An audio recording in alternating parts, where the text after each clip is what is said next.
Buenas tardes, Lucho, ¿qué tal?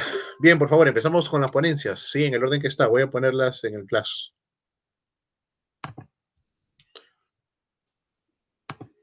Vamos a poner Google Class. A ver cuál es el orden. Para todo siempre hay un orden. A ver. Listo, fecha de exposición. Ahora mismo. Examen final de evaluación. Listo. Muy bien.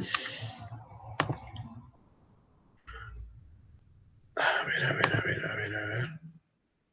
No, en el tablón está, pues. Ya, empieza Rodrigo. Adelante, por favor. Sí, profesor, ¿qué tal? ¿Cómo está? Bueno, en todo caso, voy a ir comenzando. Sí. Primeramente, buenas tardes, profesor, buenas tardes, compañeros. Eh, bueno, mi ensayo lo titulé La caída de Roma eh, la caída de Roma entre esquematismo y la originalidad, y la creatividad más bien. Primeramente mi tema, como se refleja en el título, era sobre la caída de Roma, el cual expuse la semana pasada con mis compañeros Diana y Bruno. Y bueno, en sí, con la lectura que me tocó principalmente, que usé en mi biografía, era de Sergei Kovalyov. Él fue un historiador de la primera generación de investigadores, historiadores, bastante ilustres, bastante originales en ese momento, ¿no? Que utilizaron el materialismo histórico, que es la parte de la teoría marxista, para entender las sociedades a través de la economía, ¿no? De los cambios económicos que afectan a a lo social.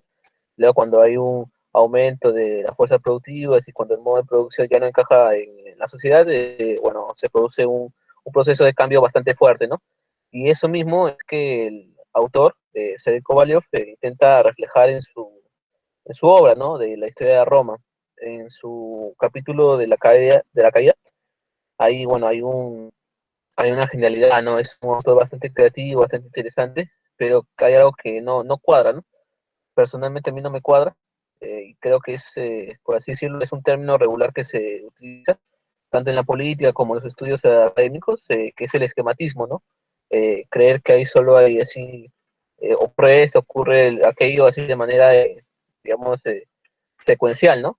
El cual creo que es un error, el cual también se ha reflexionado mucho más después de la época stalinista, junto con Semedov, que es su autor, Yuri Semedov, es un autor también soviético, el cual también reflexiona Gellner, el autor que muchos habremos leído, en un capítulo que se llama Un marxismo que hubiera sido, ¿no?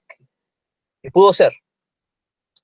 Y bueno, ahí reflexiona, ¿no? Que en una época stalinista, claro, era un poquito más dogmático, más esquemática la producción intelectual, que bueno, la producción intelectual de eso se basaba en que, bueno, una primera etapa era comunismo primitivo, luego era esclavismo, feudalismo, capitalismo y luego habría socialismo, ¿no? Que es así una etapa bastante esquemática, el cual se intentaba reflejar y Kovalyov también lo reflejó, ¿no?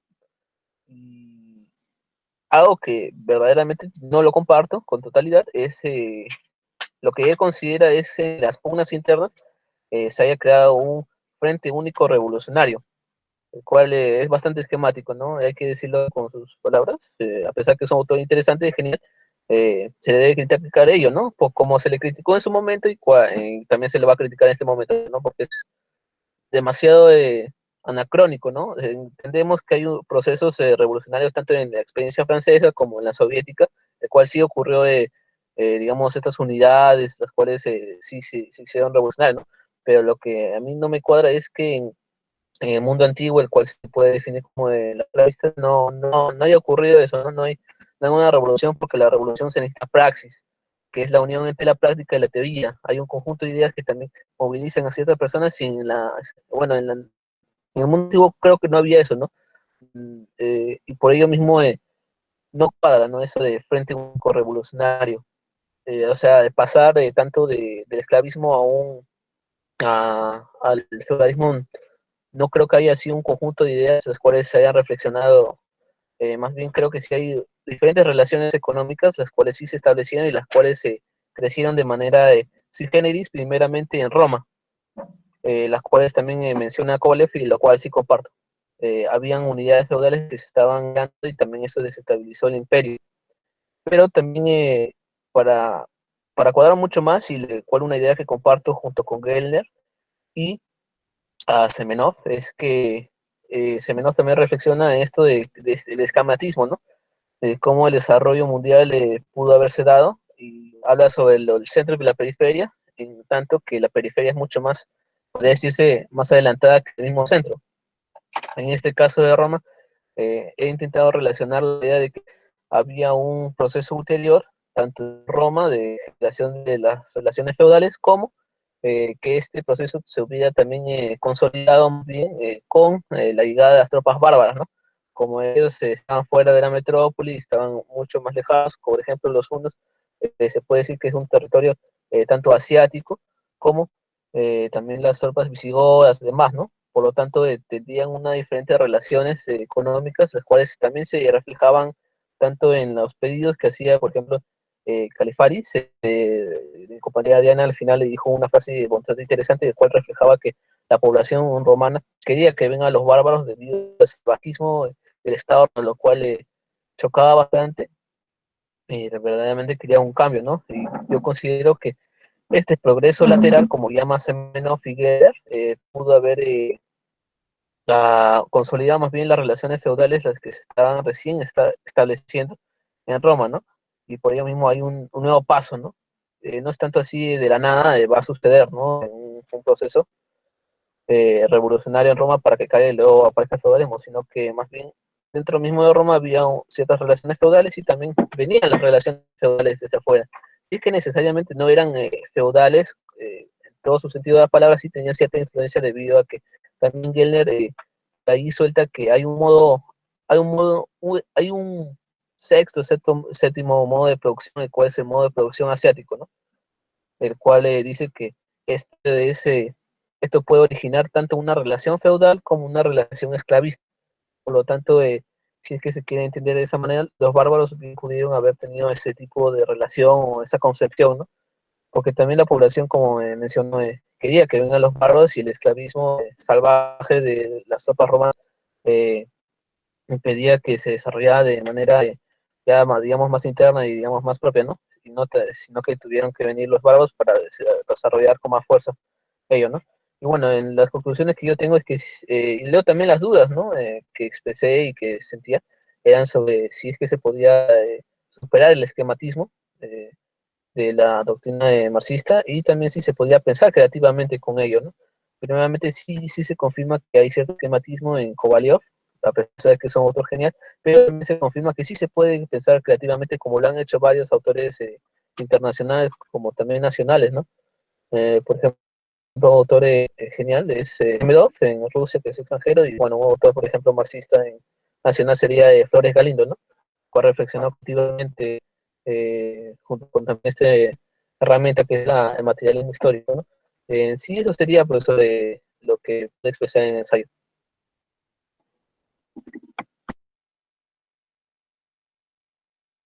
Profesor, no se le escucha, está con... Muy bien, gracias, Rodrigo. Sí, me ha gustado, está bien trabajado. No vamos a preguntar, ¿no? Porque si no, no llegamos. Vamos a guardar nuestras preguntas para el día viernes, más bien jóvenes. Vamos a hacer nuestro compartir virtual, ¿sí? Traigan sus papitas, sus chocolatitos para el día viernes, nuestra última clase. Y solo te agrego que hay una pregunta muy bien planteada, ¿no? Y es que la consideración esquemática de este marxismo pues resulta más que una herramienta, nos puede provocar un retraso, ¿no? Claro, y eso también, no sé si ustedes han escuchado ahora último hubo un congreso ahí, que organiza, pues, eh, el profesor doctor, Daniel Morán, ¿no? Y esto habla sobre la independencia, la historia económica, ¿no? Se le está en su página Face. Escuché al doctor Quirós, quien ha sido mi profesor en 2 cursos, en introducción a la historia, bueno, y en otra metodología de la historia, 2 cursos me enseñó él. Y pues sí, en efecto, el trabajo reflexivo sobre el cambio de etapas resulta ciertamente hoy con mucha necesidad para no verlo como esquema, ¿no? En ese caso, en esa entrevista, el doctor Quiroz habla sobre la independencia, ¿no? Podemos tener tal vez una mirada en línea con lo que expone o en no acuerdo, pero sin embargo, esta mirada de verlo como esquema grosso puede, como bien menciona Rodrigo, significar más un corsé, ¿no? Un encerrar un eje temático, más que enriquecerlo. ¿Ah? Felicitaciones, ¿ah? Muy bien, te felicito. ¿Ya? Listo, Rodrigo, empezamos muy bien, ¿eh? Empezamos muy puntual, preciso, excelente. Muy bien, te felicito, Rodrigo. Ahora te voy a colocar la calificación final, ¿sí? Pero ya tengo que cortar ahí no, no, para que no se vea, ¿no? Muy bien, gracias, Rodrigo, muchas gracias. Estimado Bruno Ramírez.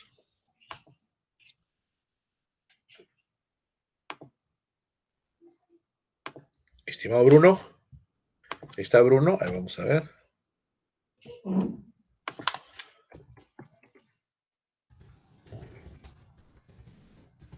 Sí, profesor, buenas tardes. Adelante, por favor, si gustas compartir lo que gustes, si no, dale igual, no hay problema, porque no he pedido tampoco que traigan más que su propia disertación. Así que dale, vamos. Ya, de frente, si no. Algo así bien breve y concreto para no explayarnos mucho. Mi ensayo se titula Decadencia del Imperio Romano. Dos puntos, pregunta, romanización o barbarización, progreso o caos.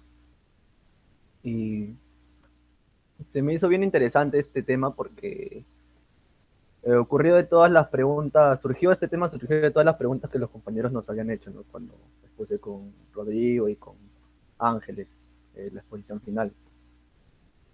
Y es de que siempre cuando se trata de los pueblos bárbaros, también se habla de los pueblos federados, ¿no? Y se habla de un choque cultural, sin embargo, ¿cómo lo puedo explicar? Que se habla de que los pueblos bárbaros y los pueblos federados, que también eran obviamente pueblos bárbaros, pero estaban en alianza con los romanos, eh, tuvieron siempre choque cultural, ¿no?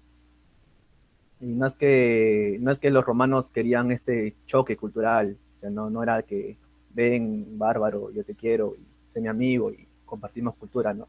Eso no era así, sino esto se daba por cuestiones más que nada prácticas, ¿no? Y es así como se abre esta pregunta de romanización o barbarización, porque mayormente cuando se toca el tema de la decadencia, de la caída del Imperio Romano de Occidente, siempre se dice que los bárbaros fueron romanizados, ¿no? Pero no la pregunta no se hace viceversa, ¿y por qué? Y, y yo también me pregunté, ¿no? Si la barbarización de los romanos o la romanización de los bárbaros tuvo como consecuencia caos o progreso, ¿no? Eso más que nada. Y también cuando se dice que el Imperio Romano colapsó, el mundo occidental entró en una decadencia total, en un caos total, pero o sea, yo considero que no es así. Y aquí me voy a hacer un espacio para leer a Gellner, y me basé en dos de sus capítulos de él, y él dice en su libro Antropología y Política, la que estuvimos leyendo todos los compañeros, expresa lo siguiente, dice que la verdadera esencia de la idea del progreso no es que nosotros en particular seamos mejores que los antiguos en cualquier otra disciplina, sino que hablando en general lo último es mejor que lo anterior, que las formas más recientes de la humanidad tienden a superar las anteriores, y esto se da a través de una serie interminable de etapas de mejoramiento. Es decir, todo orden o toda sociedad mejora va pasando el tiempo y eh, los cimientos o las contribuciones y las ideas que dejaron las sociedades anteriores cuando colapsaron contribuyeron al enriquecimiento de la siguiente civilización que surgió, ¿no?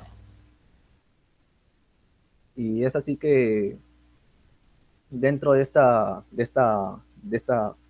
pregunta, de este debate de si la caída de Roma fue un caos, fue un caos, una caída del mundo occidental, o si fue un progreso para este mundo occidental, también hay ideas de en el texto de Gellner hay dos posturas, ¿no?, sobre las temporalidades de las categorías del tiempo, no tanto del presente y del pasado. Una es de Malinowski, que dice que el pasado ya no está para determinar al presente, ¿no?, sino el pasado es algo que debe considerarse como algo que es adquirido en forma por el presente. Y hay otro y hay otra postura de los románticos que dicen que estas categorías son las categorías, o la idea del presente actual es realización del pasado en el presente. Y más que nada, para ya contestarnos estas preguntas, o bueno, a modo de conclusión que tuve, fue de que en realidad no podemos hablar de romanización o barbarización, ya que si hacemos esto, prácticamente estamos buscando una cultura predominante, otra inferior, ¿no?, una cultura influenciadora y una cultura pasiva, una cultura que es influenciada, que se adapta. Y considero personalmente que esto no fue así, porque en ningún momento Roma quiso exterminar a la otra cultura, y los bárbaros en ningún momento tampoco buscaron influenciar en los romanos, al menos yo lo veo de esa forma, sino lo que sucedió fue un choque cultural, algo que se dio de manera natural, como mayormente pasa en la historia, y fue algo que se dio por temas políticos y militares más que nada, ¿no?, que en consecuencia dejó un sincretismo cultural, y que este sincretismo daría una nueva cultura, por así decirlo, entre comillas, la cual, la cual se daría y la cual se pondría la cual estaría luego de la siguiente sociedad que surja después del Imperio Romano del siguiente, ¿no? Eso. Y a la vez considero de que la decadencia del mundo occidental no, o sea, no fue una decadencia, no fue un caos, ¿no?, sino que dejó nuevos grandes y valiosos cimientos para una nueva sociedad. Porque si nos damos cuenta, o sea, el caos en sí parte del orden. El caos es una pregunta muy filosófica. El caos es el principio del orden, porque todo está en constante cambio, todo está en constante, y por ende está en constante caos. Es por ello que considero que este caos posteriormente contribuyó al orden, es decir, dejó los cimientos para una nueva sociedad. Y como lo mencioné líneas atrás, ¿no?, que las formas más recientes de la humanidad tienen a superar a las anteriores, y esto fue lo que pasó. Y eso más que nada, profesor. Muy bien, mira, he estado compartiendo tu trabajo y yo les dije, a pesar de que iban a tocar el mismo tema y los mismos autores, las conclusiones iban a ser diametralmente distintas, ¿no? La propuesta de Rodrigo, por ejemplo, va en línea de los grandes esquemas, en cambio el tuyo es en la búsqueda del caos, encontrar un orden, ¿no? Y esto sí es una línea un poco más antropológica, ¿ya? Por ejemplo, si tú trasladas este contexto que ahorita acabas de mencionar, la independencia del Perú, o sea, lo que vas a encontrar, ¿no? Pero todavía, porque todavía como noveles que todavía están ustedes, podría desbordarlos, ¿no? Y empezamos con una historia ajena, ¿no? Para luego ir a la nuestra, ¿no? Pero qué bien, ¿ah? Mira, yo creo que con este contexto que ambos han desarrollado y su exposición, yo creo que ya tienen material para una pequeña ponencia, ¿no?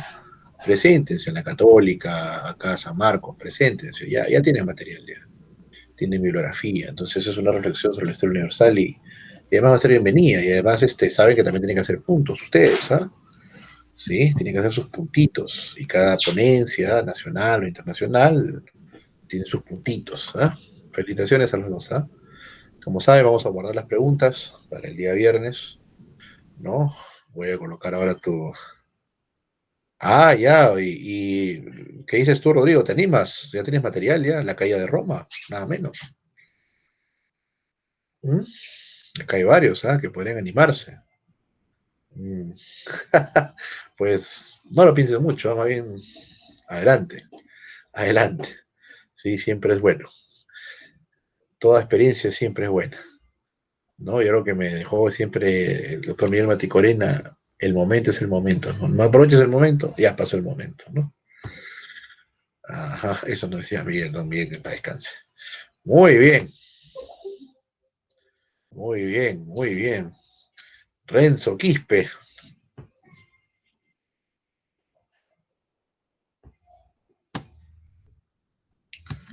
Renzo Quispe. Renzo. Uy, porque ahí sí, ¿eh? Ahí sí podemos hacer el examen final. El examen final, recuerden, en el parcial van directos, ¿no? Solitos. Vamos a esperar al compañero Renzo ahí, WhatsAppenlo, pues, ¿no? Que lo estamos llamando. Ya que esta lista está publicada hace 2 semanas. Aquí está, del 18 de septiembre está publicada. Omar Pérez, ¿cómo estamos? Omar, si está por acá. Omar, Omar, porque ahí sí. Ahí está, ahí entra Omar, excelente. Listo. Y aquí está Renzo también. A los dos entraron, muy bien. Entonces, primero Renzo. Renzo Quispe, ¿cómo estás? ¿Qué tal, profe? Bien, bien. ¿Cómo está, Caballero Ilustre? Eh, Listo, por favor. Estamos para disfrutar de vuestro conocimiento que el día de hoy compartirá con nosotros. Adelante, por favor.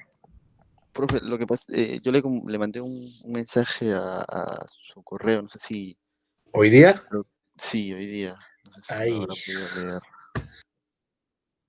leer. ya, déjame un tiempito para leerlo, ¿ya? A ver, a ver, a ver. Creo que Ya, lo mandé. seguimos. Omar, adelante. Profesor, buenas tardes. Acabo de Buenas conectar. tardes. Adelante, por favor, Gabriel Ilustre, y Ya, me toca con con él. su presentación el día de hoy. Ya, profesor, el trabajo ya lo envié. ¿Se verifica o...? Empieza, eh, no te preocupes, yo lo voy a verificar ahora. Empieza, por favor. ok, ya. Buenas tardes, compañeros, y buenas tardes, profesor. En esta oportunidad voy a exponer sobre mi ensayo. Y para hacer este ensayo, tomé el capítulo último de Geyer, que titula El venidero fin del milenio. Y en este sentido, en este ensayo trato de mostrar la transición de Adriano y Trajano, pero visto desde un punto de vista antropológico. En este sentido, eh, las políticas que Roma instauró durante todo su periodo, durante su existencia, fueron eh, tanto particularmente formando su grandeza como también su caída. En este sentido, desde el periodo monárquico hasta el periodo imperial, Roma mostró una política expansionista. Este sistema significaba la anexión de territorios y la expansión propia del imperio. Esto se evidencia tanto en las guerras púnicas, pírricas y especialmente en las campañas de Trajano.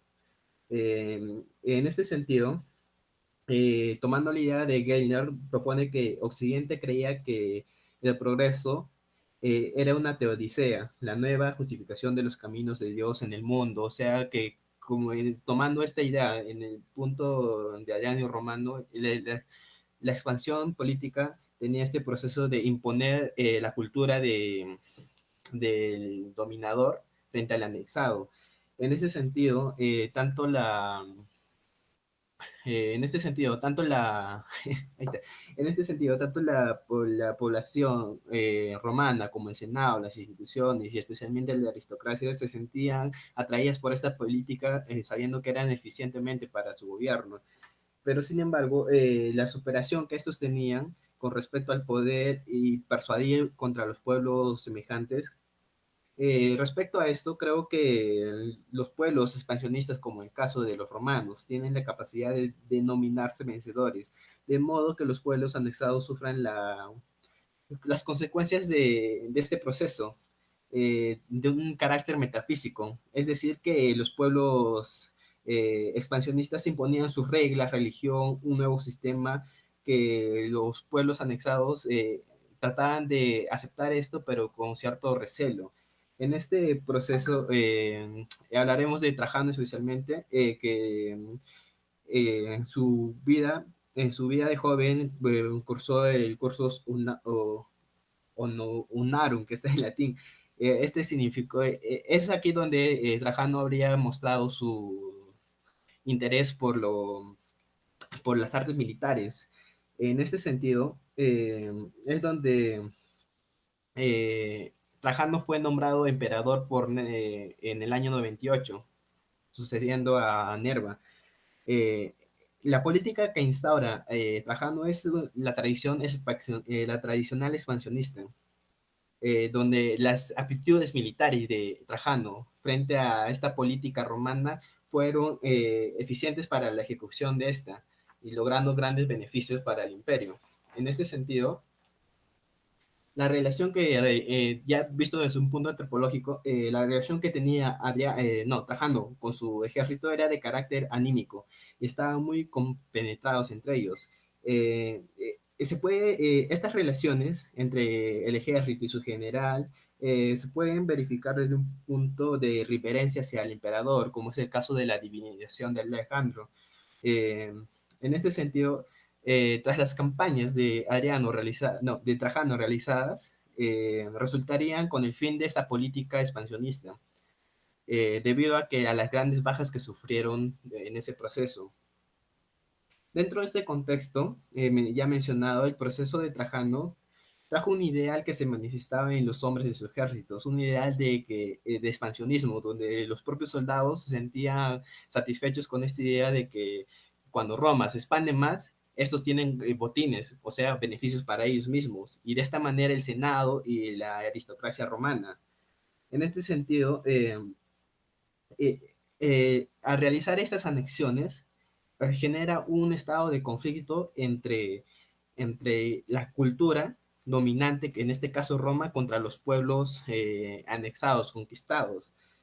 Eh, este sería el punto de dominación donde se evidencia el punto que toma Gellner, que es sobre la relatividad, que en este caso, asemejando a la cultura romana, sería en el caso de que la relatividad se entiende como parte de un todo. La parte sería eh, la política expansionista que tenía Roma y todo el proceso que hayan tenido durante su existencia. Y defender esta relatividad era un proceso de los conservadores, las personas que evitaban el cambio. La idea de que el imperio debía expandirse era un punto de vista bueno para los propios ojos de los soldados, pero que frente a este quiebre de ideal que Adriano, cuando llega a ser emperador, rompe con este esquema y dando un punto de vista drástico, pues, y generando que los partidarios de Trajano tengan recelo frente a estas políticas de Adriano. Con lo que propone Geiler, el cambio de alguna manera nunca es bien visto por las sociedades o por las personas, porque rompe con la forma de ver y de pensar de la realidad de ese contexto. En este sentido, tanto lo nuevo o lo moral, y en este caso las acciones humanas, generan tal miedo a lo nuevo que es una reacción natural de las personas. Desde un punto antropológico notaremos que al igual que cada cambio drástico en la historia genera temor en las personas y este se manifiesta frente a lo desconocido, las personas generalmente muestran un rechazo, pero también hay personas que muestran curiosidad y aceptan este cambio, como es en el caso de la conquista de América, por ejemplo, notaremos que Poma de Ayala, un cronista peruano, que en vez de repudiar con las costumbres de los españoles por ser claramente sometido, más bien busca la síntesis de estas culturas y busca ¿cómo decirlo?, de alguna manera asemejarse a esta cultura dominante y creando en este proceso una síntesis, una cultura A y una cultura B uniéndose y formando una nueva. En ese sentido, ya. Por otro lado, la política que instauró Adriano rompió con el esquema que se había mantenido por siglos. Su nombramiento como emperador fue seguido de la ejecución de cuatro ex cónsules. Esto debido a que estos cónsules eran partidarios de Trajano. Y estos conflictos son producto del rechazo frente a lo nuevo. Es decir, que estos excónsules no habían aceptado o no querían aceptar las nuevas políticas debido a sus propios intereses. Creo que en esta situación las personas no aceptan el cambio fácilmente. Cambiando de tema, las es en este sentido donde en este periodo, en este contexto, las personas muestran a estos dos emperadores de manera antagónica. Las fuentes clásicas muestran este sentido. Las comparaciones entre ambos emperadores es una reacción natural que los humanos tienen frente a estos hechos polémicos, donde a Trajano se le reconoce como un militar neto que se destacaba por la guerra y por mantener la paz, y a Adriano como un emperador incapaz de llevar los asuntos políticos de Roma por el hecho de que no tenía el carácter militar. Y sin embargo, estas atribuciones que se les hacen es producto de la propia construcción humana, debido a la política que instaura Adriano, las personas toman como algo desconocido y temen a esto. Adriano, con su política, dio un golpe drástico y que se había mantenido por siglos durante Roma, o sea, dio un quiebre total. Los romanos más conservadores eran relativistas frente a los ideales, frente a esto. Quiere decir que, como ya lo había explicado, no sé si lo expliqué antes, pero los romanos eran relativistas en el punto que rechazaban el progreso o rechazaban el cambio. En este sentido, Galen nos habla sobre el fin del siglo y el fin del milenio. En este sentido, yo analizando el texto, he entendido que al poner estas ideas de Geller en el contexto de Adriano y Trajano, el fin del siglo menciona que Geller es un tanto liberador.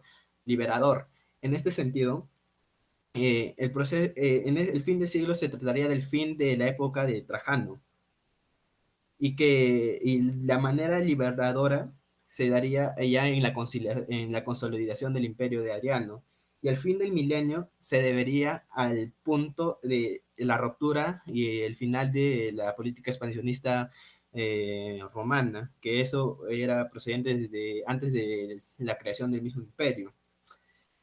Bueno, ese sería el tema que he tocado, y mis conclusiones las voy a dar a conocer ahora mismo. En primer lugar, se evidencia a Roma desde sus inicios como una monarquía hasta el periodo de Trajano, una clara manifestación de la política expansionista y militar. Esta era muy común en los gobernantes, quienes buscaban la gloria aplicando esta política. Sin embargo, hemos visto en este ensayo que ya he manifestado, que desde un punto antropológico los pueblos sometidos muestran un carácter de resentimiento, no, de resistimiento frente a la imposición de una nueva cultura. Esta resistencia forma parte del relativismo, que se entiende como la protección de sus costumbres frente al dominador. Por otro lado, en segundo lugar, como conclusión, pongo el cambio que resulta un conflicto, y si no entendemos este nuevo proceso, caemos en comparaciones de que fue mejor o de lo que no fue mejor, como es el caso que hemos visto en los antagonismos de Adriano y Trajano. En este sentido, trato de explicar mis conclusiones y de qué trata el fin del milenio y el fin del siglo. Las personas reaccionan favorablemente frente al cambio porque les genera temor a lo desconocido, pero sin embargo, una vez que comprenden, se produce el fin del milenio. Este proceso se evidencia en la conciliación de los poderes de Trajano y Ariano, disculpe. En este sentido, la cornucopia representa de manera simbólica la conciliación de ambos poderes, y con ello se establece un nuevo esquema que es el inicio de un nuevo proceso, que en el futuro también llegará a su fin, pero estos procesos llegan a resultar en el fin del siglo y en el fin del milenio. Estos dos conceptos formarían un continuo en la historia, siendo repetitivos en cada proceso o etapa de la historia. Bueno, eso sería parte del ensayo, profesor. Y ahí termino. Gracias. Su micrófono está apagado, profesor. Muy bien, aquí, por ejemplo, la reflexión ha girado en torno al eje comparativo de dos figuras políticas muy importantes. Y eso, por ejemplo, esta comparación siempre está presente en los historiadores, ¿no? No recordemos cuando en el 2000, ya antes de que Burgas sea rector, ¿cuándo fue rector él? El 2001, creo, ¿no? Sí, el 2001, ¿no? Él ya tiene una mayor estabilidad acá en Perú. Y bueno, él junto con, retoma la idea de un sociólogo, Pedro Planas, ya fallecido. Y Pedro Planas mencionaba, escribió un artículo muy simpático, ¿no? Con algunas características en torno al fin de Fujimori y al fin de Leguía. Y bueno, ya Burga lo retoma y le da un contexto histórico importante, lo publica creo en el Peruano en aquel entonces, y lo que había iniciado Planas, pues toma ahora con características macro, ¿no? Como el eje comparativo entre dos grandes figuras. Aunque tú tienes una ventaja, ¿no? Que estos son cercanos, cosa que no sucede pues entre Leguía y Fujimori, cuanto ciertamente podría resultar ello hasta cierta forzado, ¿no? Aunque claro, el fin de ambos históricamente sí hay alguna semejanza que podríamos resaltar, ¿no? Muy bien, me ha hecho recordar esa antigua propuesta, ¿no? Como bien lo cierras, y en verdad lo cierras muy bien, te felicito. Representa de manera simbólica la conciliación entre Adriano y el Senado, ¿no? Estableciendo un nuevo esquema de inicio de un nuevo proceso. De alguna manera se reencuentran otra vez, ¿no? Esto que había sido roto definitivamente por Octavio, que de alguna manera muestra o un avance, dependiendo de la óptica, o un avance de la política estatal imperial y el espacio que van ganando también los representantes senatoriales, ¿no? En la Roma. Empiezan a ser parte de esa nueva configuración. Muy bien, ¿ah? ¿Eh? Muy bien, muy bien, muy bien, ¿no? Nos da mucho que pensar, te felicito, ¿ah? Muy bien, muy bien. Vamos ahora a nuestro Gracias, profe. amigo Luis Abanto. Vamos a cerrar esto. A ver, Luis Abanto. Profesor, aquí estoy. ¿Cómo estás, Lucho? ¿Qué tal, Lucho? David, adelante. Ya, bueno, buenas tardes, profesor, compañeros. Bueno, mi ensayo se llama Superación y atraso en la Primera Guerra Púnica. El capítulo que he escogido es el que tiene por nombre El venidero fin del milenio, disculpa, del libro, ¿no? de Gell. De este capítulo, la idea que he usado, es una sola idea que he usado, es aquella que habla sobre la dominación de los vencedores, entendido como aquellos de que habían avanzado o progresado más que los otros y que los vencidos eran aquellos que se encontraban en una situación de atraso. Esto se está contextualizado en el libro, ¿no? Donde supuestamente la dominación del mundo por Occidente en la época de la fe es en la que los vencedores realizan esta teoría para con los derrotados. Bueno, esta idea yo lo estoy relacionando con mi exposición de que me tocó, ¿no? Las guerras púnicas. Exactamente voy a tratar sobre la primera guerra púnica y la posterior dominación que va a tener Roma sobre Cartago. Considero que se da por esto. Como sabemos, el conflicto armado encontró durante la Primera Guerra Púnica, ¿no? Encontró a dos formas distintas de pelear, de dos potencias que destacaban en ámbitos geográficos distintos. Roma siendo una potencia terrestre y Cartago una potencia marítima con sus navíos. La idea que yo relaciono es en el aspecto militar. Entonces, voy a lo siguiente. La victoria de Roma se va a dar gracias a que supera, progresa eh, durante la misma guerra, ¿no? Porque si bien era una potencia militar terrestre, su ejército era disciplinado y equipado y todo, pero carecía de lo que es el concepto de batalla naval. Entonces, considero que el aventurarse en el mar, el entrenamiento de marineros, las innovaciones como es el Corvus romano, ¿no? Esa plataforma de abordaje para llevar la lucha que era naval a una batalla de cuerpo a cuerpo, ese avance en comparación con el Cartago es lo que inclinó más a su favor para la victoria. Y en el caso de la derrotada que es de Cartago, si bien en épocas anteriores no tenía rival y su fuerza militar al momento del conflicto contaba con un escaso cuerpo de ciudadanos cartaginenses, los cuales se enlistaban en épocas de conflictos, pero que después este ejército se disolvía. Entonces, a comparación de Roma, no había un ejército permanente y para ya el conflicto que se dio, tenía en gran proporción, estaba integrado por mercenarios, este ejército. Entonces, no hay una identidad que defender, no hay combatientes unificados. Considero que esta es una situación de atraso en este aspecto, por el hecho de que en el sentido que tal vez no se vieron, no se proyectaron metidos en una guerra de tal magnitud, no invirtieron o desarrollaron este aspecto. Así, terminarán dependiendo en gran medida de los mercenarios, eh, pues más estuvieron metidos, ¿no? En sus intereses comerciales.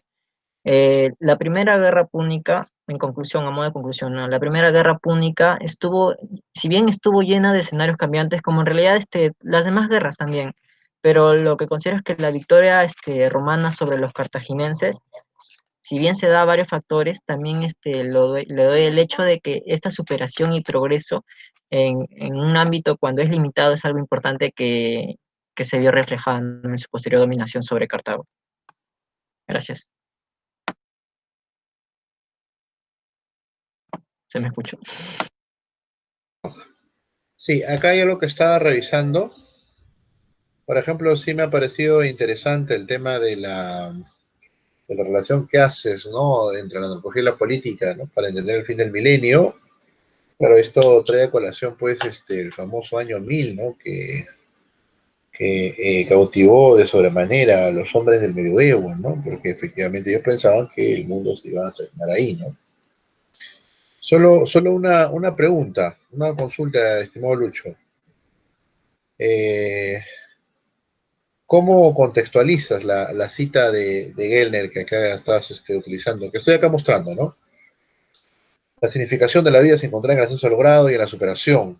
La dominación de los vencedores se debía a que ellos habían avanzado más que los otros por una santa plagita a toda la humanidad. Interesante, ¿no? Hegeliano, ¿no?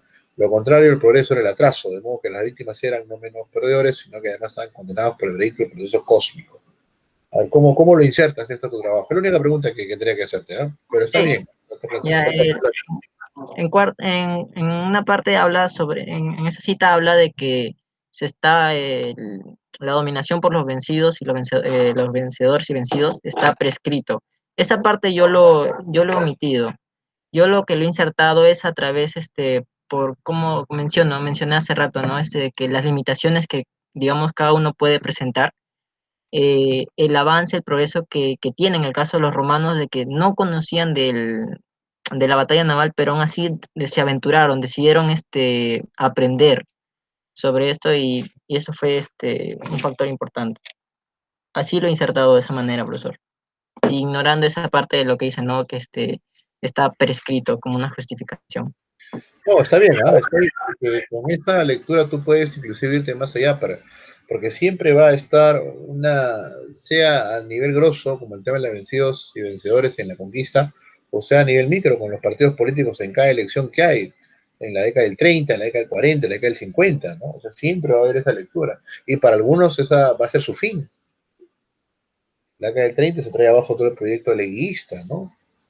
En las elecciones del 80 se trae abajo los últimos grandes movimientos que habían sido originados por dictaduras, ¿no? Como el Movimiento Nacional Derivista y el Partido Reformista Velasquista, ¿no? Y así cada elección, si lo ponemos de esa perspectiva, trae consigo toda una hecatombe para un grupo y algunos que se van a poder adaptar. Así que este constructo que estás proponiendo es muy rico, ¿eh? Te felicito. Muy bien, Lucho, muy bien, muy bien.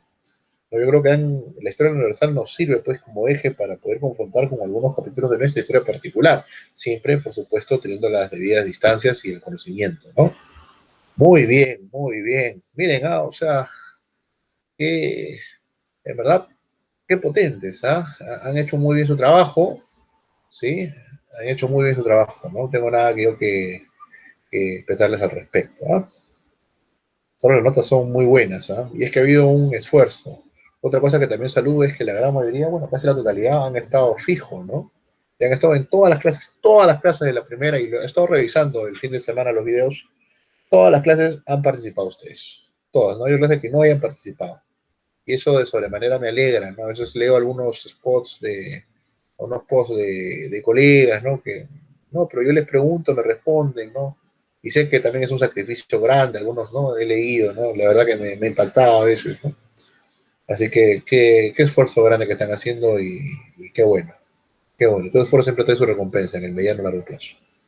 Muy bien, Lucho. Eduardo Flores con Z, tú eres el sobrino de la doctora Flores. ¿Qué tal, profe? Muy bien, Eduardo. Dele, por favor, adelante. Bueno, ¿qué tal, profe? Buenas tardes, compañeros. Bueno, yo he tomado del capítulo de Gellner, el capítulo 9, titulado El camino al crecimiento, y lo he relacionado con mi parte de la exposición, ¿no? De Romy Cartago. Eduardo, más alto, o pégalo un poquito más, porfa. Ahí, ahí está bien. ¿Está bien ahí? Excelente. Ya. Bueno, decía que yo había escogido el capítulo 9 de Gellner, del camino al crecimiento, y lo he relacionado con el aspecto que me tocó exponer entre Roma y Cartago.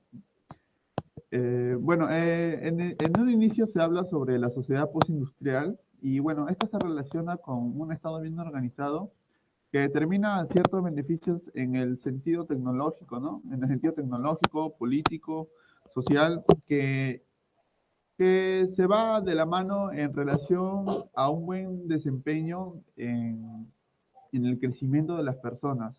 Esta sociedad postindustrial hace que los nuevos mecanismos de creación, como son las tecnologías, ¿no? Las industrias, hacen que la misma población tenga un crecimiento relativamente a la par con los nuevos inventos, ¿no?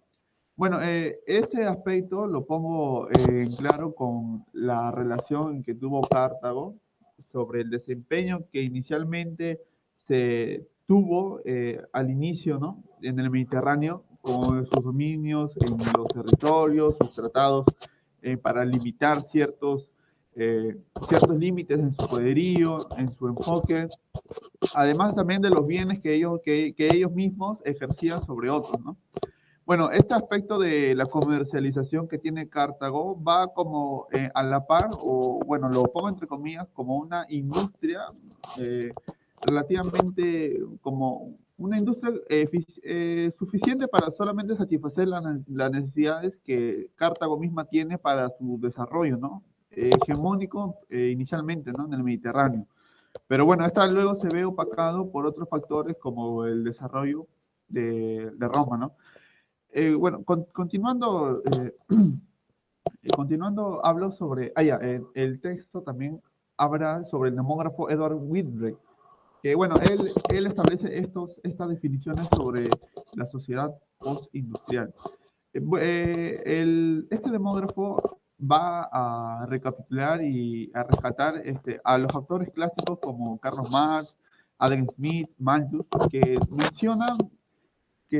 mencionan que si bien es cierto, los procesos que hacen cada estado en su desarrollo económico a veces no se logran desarrollar del todo claro. Y las medidas que proponen ellos es que tarde o temprano no van a surgir más allá de lo que se ve, ¿no? Como por ejemplo, menciona Carlos Marx que estas sociedades postindustriales crean diferenciación social, pero como lo menciona aquí Gede en su cita, donde lo dice, dice que, por ejemplo, acá dice, el capital es un comentario sobre la gravedad de las tensiones producidas por la difícil conciliación entre la industrialización y modernización. El Producto Nacional pudo crecer sin un límite aparente de dividirse a modo tal que asegura una mayor cantidad de hombres en el aumento de sus ingresos.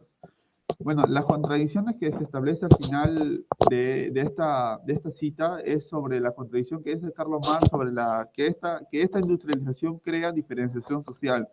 A mi parte y a mi modo personal, yo lo puedo decir y mencionar que, si bien es cierto que se crean diferenciaciones sociales, estas barreras se pueden romper mediante el progreso y el avance misma de la persona, que cambie su situación que cambie su situación actual a una situación de mejora, ¿no? O sea, la misma persona se encamina al mismo progreso de su propio bienestar.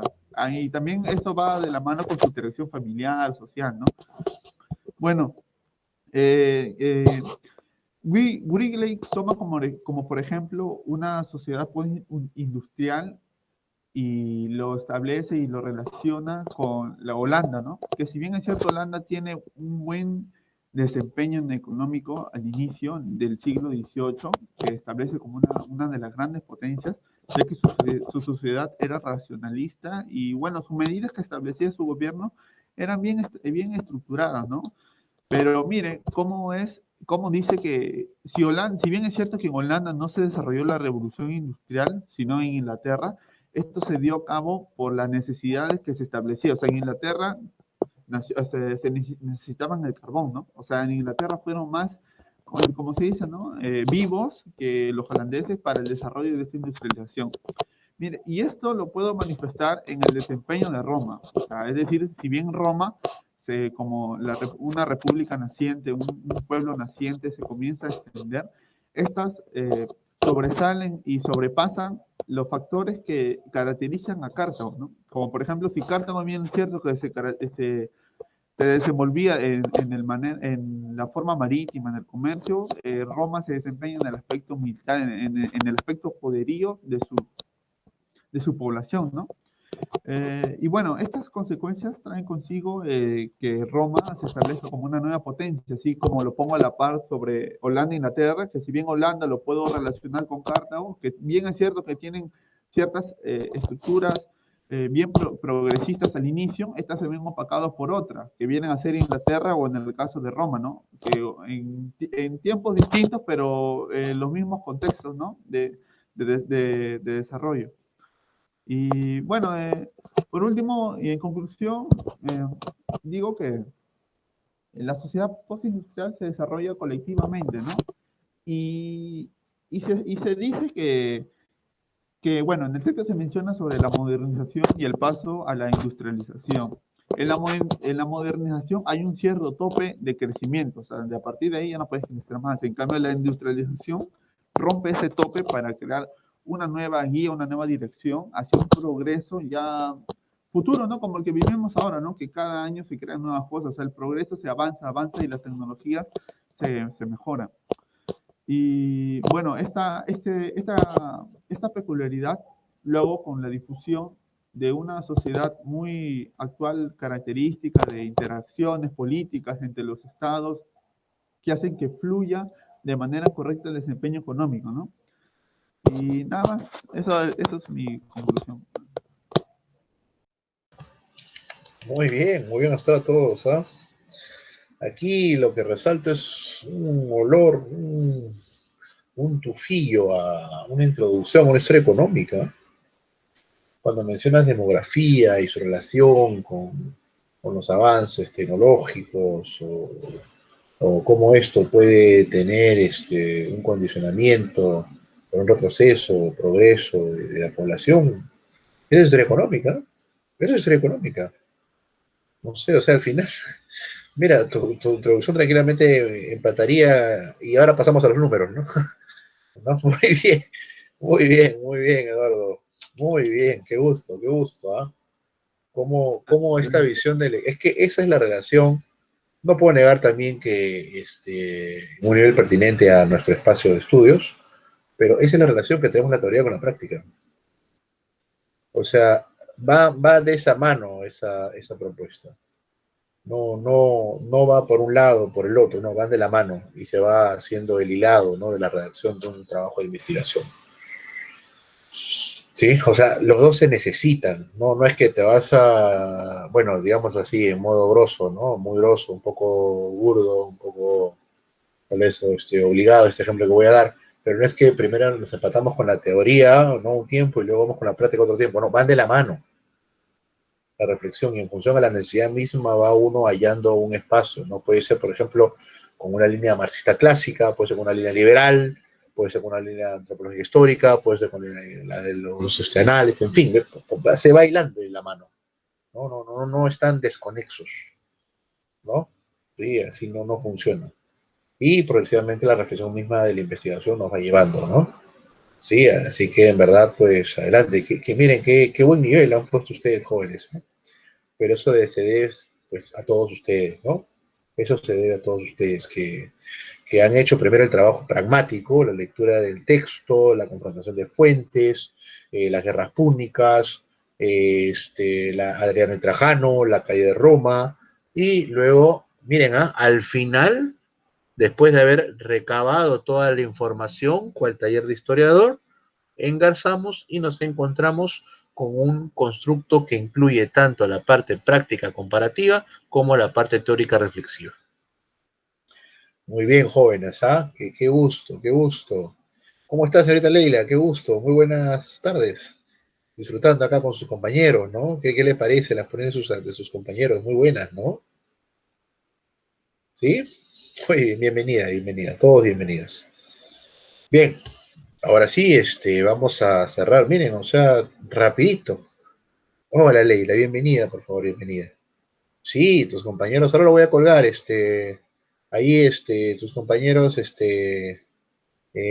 pueden pasarte los links de los videos de clases del Classroom, ¿no? No, están en YouTube también. Claro que lo he puesto en modo no público, ¿no? Pero sí se puede visualizar ahí, ¿no? Una vez con el link, ¿no? Bienvenida. Muy bien, jóvenes. Y ahora, el día de hoy, miren, ¿ah? Cada uno ha hablado casi 25 minutos, ¿no?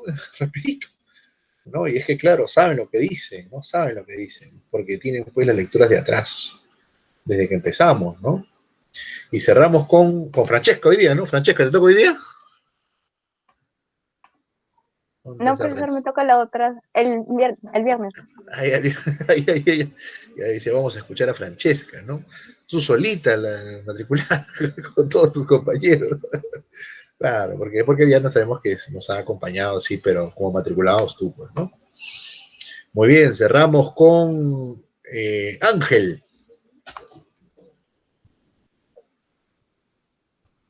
Ángel, adelante.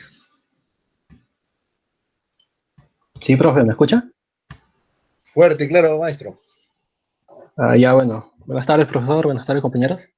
Bien, voy a exponer el ensayo que he escrito, el cual he titulado La violencia como medio constitutivo de la sociedad persa en el análisis de Xenofonte. Bueno, como ya se expuso anteriormente, como ya expuse en el análisis, Xenofonte da cuenta del viaje de estos mercenarios al imperio persa. Y esto debido a que fueron contratados, dada su condición de mercenarios, por Ciro. Y Ciro quería hacerse con el poder, de manera que contrata a estos mercenarios para atacar a su hermano Artajerjes II.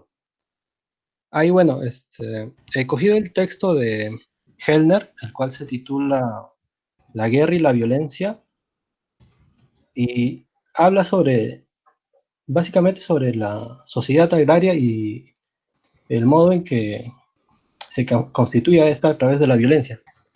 Y entonces, para este ensayo, la pregunta que me hice y que voy a responder es, ¿por qué Ciro busca la violencia o el enfrentamiento contra su hermano para hacerse con el poder? Y esto lleva a otro punto, ¿no? A responder a otra pregunta, la cual es, lo que se debe responder es, ¿qué hace posible que el rey, o sea, Artajerjes, controle a esta inmensa sociedad agraria? Y la respuesta recae básicamente en la violencia. Y Hellner dice que la violencia es, en estas sociedades agrarias. Ángel, disculpa que te interrumpa, estimado. ¿Lo has depositado? Deposítalo, porfa. Así lo deposita el profe. Ya, ok, continúa, disculpa. Y bueno, como decía, la violencia hace posible que el control de las comunidades, así como a través de ese control, tener acceso a los productos agrarios que producen estas sociedades, ¿no? Y aquel que posea esta violencia es el que se convertirá en el rey. Y bueno, para sustentar esta posición tengo que describir, ¿no? la naturaleza agraria del Imperio Persa y también dar cuenta de la violencia en el Imperio Persa, cómo es que ésta se daba. Bueno, por un lado, ah, la- ¿por qué digo que el Imperio Persa era de naturaleza agraria? Bueno, en, en el análisis Xenofonte da cuenta del viaje, ¿no?, de los mercenarios a través de las diversas regiones que componen al Imperio Persa. Regiones como Lidia, Licaonia, Capadocia, Armenia, la Cólquide, entre otras, ¿no? Y en todos estos lugares, Xenofonte menciona las características agrarias de estos lugares. Por ejemplo, menciona en una parte que, por ejemplo, del paso de Dana hacia Tarso, menciona que en esta parte se producen sésamo, mijo, panizo, trigo, entre otros, ¿no? Y también menciona que cerca al río Araxes existen numerosas aldeas llenas de trigo y vino. Y asimismo, un último ejemplo puede ser el de la descripción del puerto Calpe, ¿no?, en la que menciona que está habitado por varias aldeas y que las cuales producen cebada, trigo, legumbres, mijo, entre otros productos, ¿no? Y bueno, estos son solo algunos ejemplos, porque Xenofonte da muchos más. Entonces, es, es obvia la característica del Imperio Persa, ¿no?, que tiende a ser una sociedad agraria. ¿Y por qué es importante esto? ¿Por qué es importante destacar este hecho? Porque Hellner dice de la sociedad agraria que se caracteriza por la violencia, ya que de esta depende la permanencia de la estructura social. Entonces, una vez establecido que el imperio persa es de naturaleza agraria y está muy fuerte vinculada hacia la violencia, ya que esta la constituye, ahora hay que hablar sobre cómo se manifiesta esta violencia en el imperio persa, ¿no? Bueno,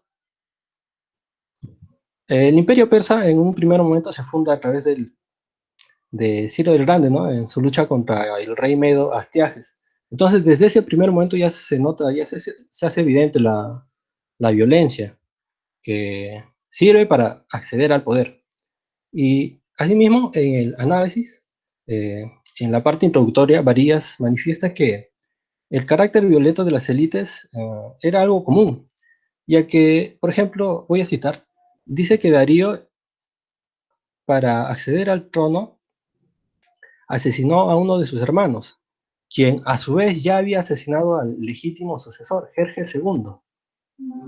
Entonces, si el ascenso al poder, al trono, se hace a través de estos actos violentos.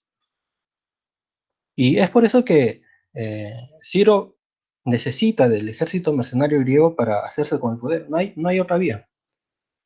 Ah, además, Hellner dice de las sociedades griegas que estas son centralizadas, jerárquicas y opresivas, en la que la eliminación de rivales conduce a la concentración de poder. Y eso se hace evidente, ¿no?, en los ejemplos que acabo de mencionar.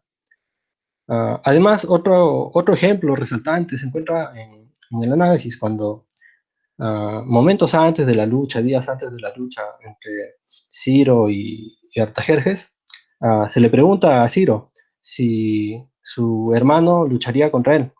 Y Ciro responde, sí, si realmente es hijo de Darío y de Parisatis, y hermano mío, no me apoderaré yo de estas tierras sin lucha. Y lo que resalta de esto es que menciona, ¿no?, no me apoderaré de estas tierras sin lucha. Entonces, el combate, la lucha, la violencia es algo primordial en esta sociedad imperial persa. No hay otro modo de legitimar el poder político. Y bueno, además de esto, otra característica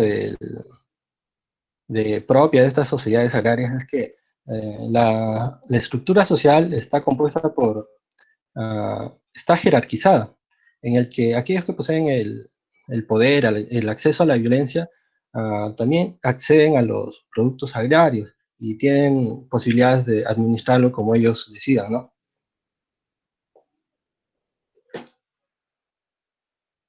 Y esto se manifiesta en el análisis, ya que los soldados griegos en una parte encuentran una aldea donde se depositan grandes provisiones que han sido reunidas exclusivamente para el sátrapa de aquella región. Y como se sabe, los sátrapas administraban regiones del imperio, pero estos a su vez estaban en un rango inferior al rey. El rey era la máxima autoridad. O sea, al final de cuentas, estas provisiones que habían sido reunidas para el sátrapa iban a ir hacia el rey. Entonces se puede ver cómo está jerarquizada la sociedad persa, ¿no? Y bueno, ya finalizando, se puede mencionar, ¿no? También se mencionan los medios de coacción. Y resalta un hecho que se narra en el análisis. Después de asesinar a Ciro, a este se le corta la cabeza y la mano derecha. Y esto debido a que estas partes asesinadas luego iban a ser empaladas y mostradas, exhibidas, mostradas a todos aquellos que quisieran rebelarse hacia el rey. De manera que estas partes exhibidas les provocaran temor y de manera que el rey pudiera mantener su, su poderío, ¿no? Y otra forma de manifestar esta ecuación en el análisis se da cuando Tisafernes convoca una reunión con los capitanes y los generales griegos para que al final capture a los capitanes y termine masacrando a los generales. Y lo resaltante es que a los capitanes los llevan a la corte del rey para que en este lugar los decapiten. Y yo interpreto esto como una muestra de coacción hacia todos los sátrapas o los nobles, ya que ellos también tenían cierto acceso a los medios de coacción como pueden ser ejércitos, armas. Y de ahí que al hacer esto infunda temor en estos nobles, en estos sátrapas. Y todo esto, Helner dice que es propio de las sociedades agrarias, ya que dice que estas sociedades son por lo general autoritarias, y dice que un rango fundamental de este tipo de sociedades es el derecho a la propiedad y desarmar a todo posible rival que pueda ejercer la coacción, o sea, a todo aquel que pueda competir contra el rey, que pueda poner en peligro su poder. Y bueno, en suma, lo que hace posible que Artajerjes se quede con el trono y pueda vencer a su hermano es que él posee más recursos, posee un ejército mucho más grande y armas, y así como la riqueza que él posee también hace posible que tenga un mayor ejército. Y bueno, la conclusión sería que en el análisis de Jenofonte se pueden analizar los aspectos constitutivos de la sociedad persa y, y debido a su naturaleza agraria, es que la violencia se convirtió en el medio principal para acceder al poder. Y por medio de esto, por medio del poder es que se puede acceder a los recursos agrarios que producen estas sociedades. Y se pueden disponer de ellos como guste, ¿no? Y bueno, eso sería todo, profesor. Muy bien. Yo justo estaba escribiendo un poco el comentario que te voy a acompañar y es que la lectura sobre el simbolismo y la violencia expresada desde un punto de vista histórico-antropológico resulta una introducción hacia una comprensión más precisa, cabal, en torno a las acciones y ejercicios del poder político. En este caso, una sociedad agraria, con lo cual las contextualizado muy bien, como la de los persas, ¿no? Claro, siempre nunca olvidándonos como historiadores en determinada línea de tiempo, ¿no? Muy buen trabajo, ¿ah? O sea, conceptualizar una sociedad y luego, que es lo que hiciste muy bien, ¿no? Que la sociedad agraria persa. Y luego de ello, empezar a hilar en torno a la simbología del castigo o en torno a la simbología de la muerte, que podemos expresar, tal vez, por ejemplo, un texto que podría acompañar a este trabajo, a esta seguidilla, podría ser Philippe Ariel, ¿no? Pero bien, ¿ah? ¡Wow! Muy bien la conceptualización y mucho más aún tu pertinente imagen desde el simbolismo, ¿no? Jóvenes, a ver, algún comentario, algún alcance, ¿sí? Recuerden que vamos a hacer nuestro diálogo, nuestro debate, ¿no? Nuestros alcances, los hemos cortado porque si hubiéramos propuesto, pues créanme que llegamos a las 8 y no acabamos, ¿no?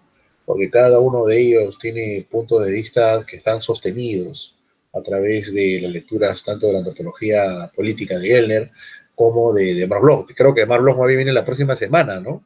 ¿Quiénes son los que han utilizado como trasfondo o sustento teórico Mark Bloch para el trabajo final de curso? Francesca, ¿tú? No, profesor, creo que voy a usar la de Gel. Hay otro hermanito. Muy bien, muy bien. Helder, ¿tú qué? ¿Por qué línea estás yendo? Lojo, Helder. Helder Quispe. ¿Me escucha, profesor? Ah, te preguntaba, o sea, ¿por qué línea más o menos estás orientando? Ya como cerrando un poquito el día de hoy. ¿Te estás yendo más para Lojo o te estás yendo más para Helder? No, de Gellner, de la guerra. Está que nos ganan por goleada. Alejandro, a ver, tú, por favor. Alejandro Gabriel, Palomino. Ahorita nos escribirá. Muy bien, me gustó mucho la frase de varios de ustedes, les he puesto en sus apuntes ya particulares, ya tienen su nota, ¿sí? La sociedad postimperial, ¿no? Muy bien, jóvenes, wow, ¿qué tal Y como les digo, o sea, cuando ya se hila, y un poquito ya vamos cerrando, cuando ya se hila el tema de la redacción de un trabajo de investigación, siempre la primera parte, al menos dentro de la estructura de tesis que tenemos en sociales, estriba en torno a la riqueza no teórica de un texto, ¿no? Y esto pues ha sido muy bien trabajado ahora que lo han expuesto, pero claro, en chiquito, ¿no? Luego ya se necesitaría pues mayores fuentes, mayores confrontaciones, pero yo creo que un trabajo como estudiantado está por lo menos a una tercera parte del camino para ser una tesina para bachillerato, ¿no? Imagínate, Adriano y Trajano, dentro de un eje comparativo desde el punto de vista político y militar, sinceramente, como los persas también, da para un trabajo de tesina, ¿no? Da para un trabajo de tesina, ¿no? Creo que les piden 50, 60 hojas para tesis de bachiller, ¿no? Acá ahorita, por ejemplo, sumando con el trabajo anterior, tienen 10. Mira, suavecito, ¿no? Y trabajo de ustedes, ¿no? Mira, o sea, podemos seguir hilando, ¿no?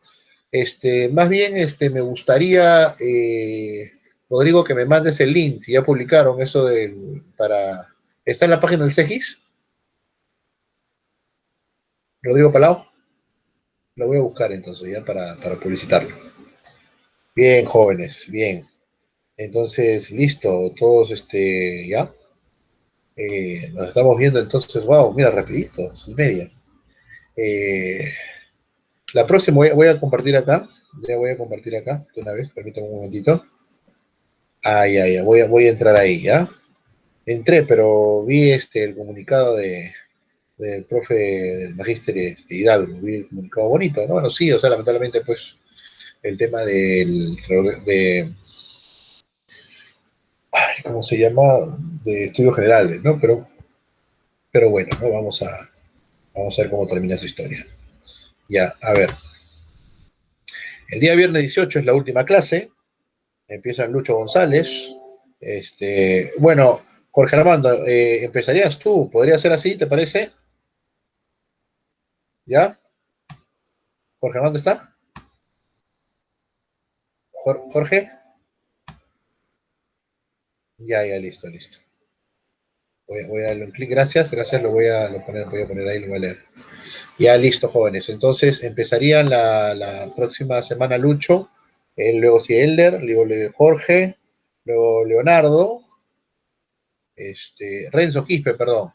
Renzo, ahí te voy a responder ya, pero de todas maneras prepárate para la primera hora del viernes, ¿ya? Claro. ¿Renzo? Ya, ok. Ya. Leonardo, Alejandro Palomino, Francesca y cerramos con Ángelo. Y ahí sí, nos soltamos, vamos a hacer nosotros ya nuestro diálogo, nuestro debate, ¿no? Que va a enriquecer eso, ¿no?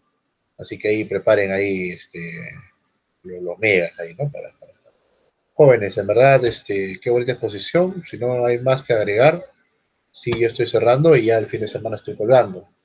¿Sí? ¿Alguna pregunta sobre el día de viernes, jóvenes?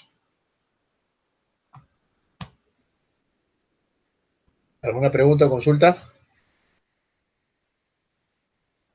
Si gustan, pueden venir también como hoy, compañeros.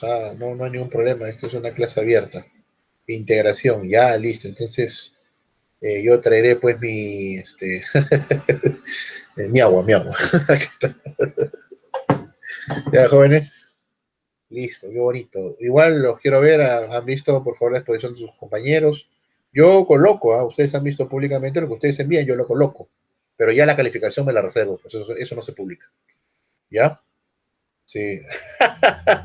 Caramba, Lucho David, que yo pensé que era un hombre Sacrosantum Santorum. Yo pensé. Confirma.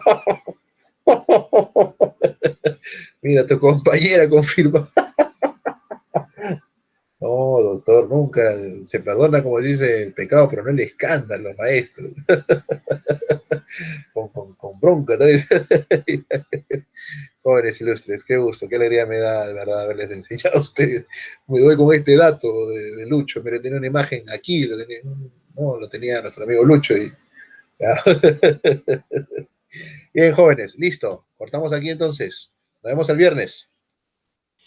Profesor, Gracias, profesor. antes que se Chao. Esto, hermanito, ¿no, Francesca? Listo. Ya, dime, Omar, te escucho. está revisando lo que es subir las tareas y creo que no me ha revisado la última tarea, profesor. No sé si le falta o no.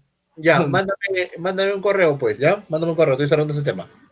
O sea, ¿Ya, Omar? sí he mandado la tarea, solamente que reviso y no me sale si me ha puesto nota. Ya. Ya. El viernes, ¿te parece bien que me la vas a acordar para hacerlo ahí mismo? ¿Te parece Ya, bien? ya, profesor. Ya. Ok, jóvenes. Chao, cuídense. Mira, está su hermanito también. También viene a la clase. Cuídense. Chao, chao. Ya, Ya. Profesor, profe. disculpe, Hasta el viernes, jóvenes. Cuídense mucho. Luego, profe. Cuídense con todo, jóvenes. pregunta. Tampoco me ha revisado la última tarea. No. Hola, hola, hola. ¿Cómo estás? Cáceres pequeño. No, la última tarea no he revisado a nadie, por si acaso. Cuídese, profe. Chao, Bruno, cuídese. A eso te refieres, Omar. No, la última tarea no he revisado a nadie. Recién le voy a revisar esta semana. ¿Ya? Ya, a eso te referías, Omar. Sí, profesor, a ¿Ya? eso me refería. Ya, no, a nadie lo he revisado. Esta semana lo reviso. Gracias.